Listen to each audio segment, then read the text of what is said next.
मजोका BM मजोका academy की तरफ से आज आपको सोशल साइंस सामाजिक विज्ञान के अंतर्गत जो पेपर में क्वेश्चन पूछा जाता है साइमन कमीशन क्या है, साइमन कमीशन क्या चीज है, उसके बारे में आपको हम बताते हैं साइमन कमीशन क्या है।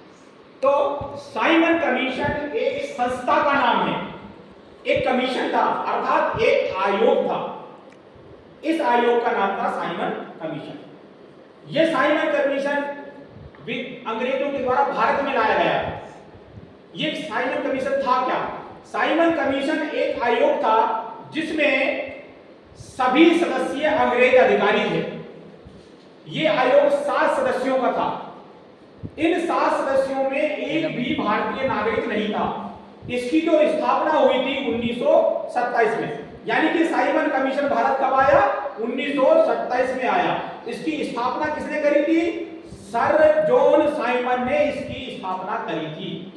इसलिए इसका नाम साइमन कमीशन पड़ा, क्योंकि इसके अध्यक्ष सर जॉन साइमन थे, इसलिए इसका नाम साइमन कमीशन पड़ा।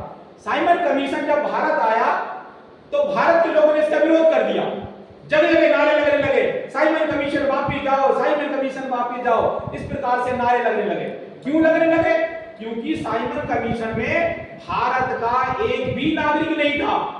सारे के सारे जो सदस्य थे, 7 के 7 सदस्य अंग्रेज अधिकारी थे।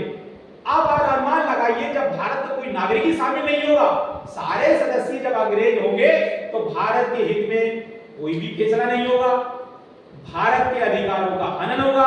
इसलिए भारत के नागरिक ने इसका विरोध कर दिया, क्योंकि भारत के हित की कोई बात ही नहीं करेगा, भारत के नागरिकों का शोषण ही होगा, इसलिए उन्होंने विरोध कर दिया।